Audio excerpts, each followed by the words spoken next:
wearing a cloud shirt today. There's a lot of blue going on this backdrop. By the way, if you've never seen this new enchanted magical forest backdrop behind me, if you would like to win it, all you have to do is be subscribed to this channel, so my Jessii Vee channel, turn on your notification bell, and then head over to my other two Instagram accounts. It's called The Whimsy Wonders and Jessii Vee Merch. Just follow them both. That's all you have to do, nothing else. And you will be entered to win this backdrop. I'll be announcing it in a few weeks. All right, so as you can tell by the title of today's video, we're going to be talking about some video chatting applications, primarily Zoom and Skype. I got the idea for this video because obviously this past year, a lot of us have been staying inside, talking to family and friends on Zoom or Skype and FaceTime. It's kind of just the new way to talk to people. Like, I've gotten used to just talking to my friends and family on a Zoom call. Now, I used to use Skype all the time back when I was in high school. It was like my favorite thing to use. In fact, I didn't even hear about Zoom until this year. Is Skype like dead now? I used to do homework with my friends on Skype all the time. And I remember this one time back in high school, my friend tried to set me up with this guy she knew, but he lived really far, so we had to do this blind date over Skype for the first time. And it was so strange because he would sit in the darkness of his room and I would never be able to fully see his face. I could only just hear his voice, and honestly, he was very, very nice, but he would never turn the light on, which really freaked me out, so we never had a second date. Sorry, dude. Like, we'd be sitting there and I'd be like, hey, do you wanna like come into the light? And he would be like, never. So yeah, it didn't go very well. And like, I know people this past year have been doing Zoom dates and Skype dates because obviously it's really hard to meet people in person. So make sure they're not talking to you in a dark room. That's just the only advice I have for you. My name is Jeremy and I'm a vampire. So first, I'm gonna tell you a Skype creepypasta. This story is called Be Right Back. This is a story about a 17-year-old boy named Jake, and he was very lonely, didn't have very many friends in real life. He was just shy and didn't really feel comfortable going out of his way to talk to people, so he started to make friends on the internet. One day, he met this guy named Daniel, and they became very, very close friends. After talking for 6 months, they began to Skype almost every single day, and they would just have random conversations or play video games most of the time, but very strange things began to happen. One day, Daniel looked incredibly distraught when he joined the video call, and when Jake asked him what was wrong, he said that when he came home from school, the mirror in his bedroom was broken and the glass was all over his bedroom floor, and he had no idea how it happened. And the following week, things took a very, very dark turn. Daniel and Jake were having their usual Skype conversation when Daniel was suddenly called downstairs by his parents. So he said, "Be right back," and ran out of his room. So all Jake could see was his empty bedroom with band posters all over the wall and dirty laundry all over the floor. But suddenly he heard this strange rustling noise coming from somewhere in Daniel's room. At first, Jake thought that it must have been Daniel's dog somewhere that he couldn't see, but then he saw something that made his heart stop. A tall, pale, skinny man climbed out from under Daniel's bed, and Jake wondered how long he had been hiding there. Was he living in their house without them knowing? The man began to walk up to the laptop with a creepy grin and put a finger over his lips as if to tell Jake to stay quiet. Jake saw that in his other hand he was holding pieces of Daniel's broken mirror. That's when the call abruptly ended, and since that day he didn't hear anything from Daniel for 2 months straight. Well, one day as he was sitting in his room, Jake got an unexpected text from Daniel, and the text said, "Wow, Jake, what a beautiful neighborhood you live in." Then he got another one that said, "Your house is very nice too, Jake." Then another one, "Oh, look,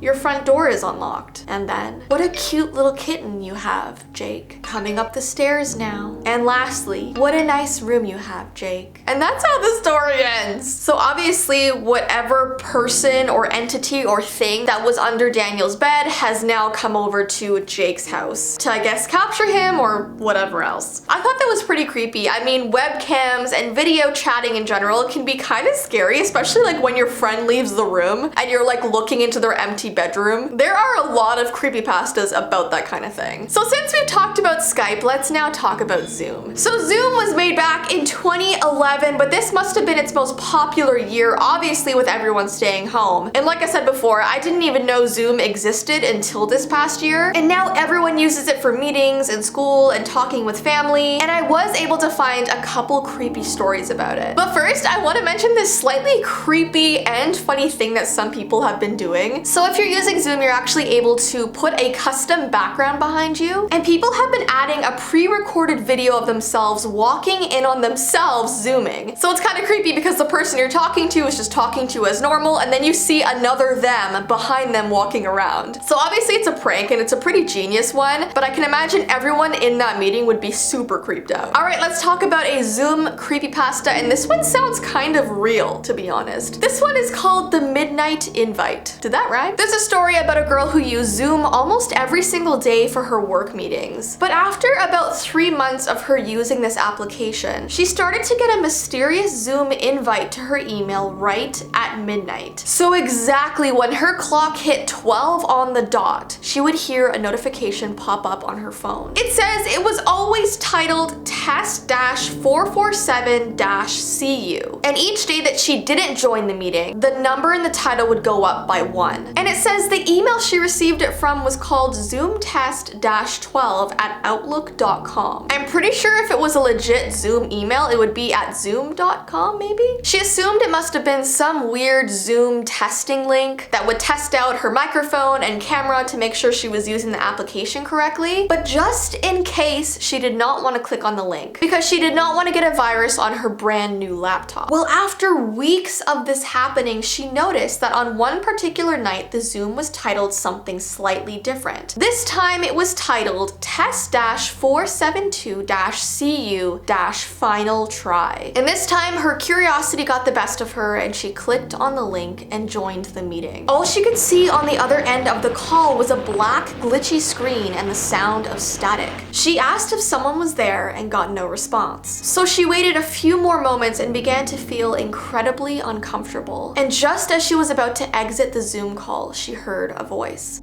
We have you now. The voice was deep and sounded distant and warped. Test complete.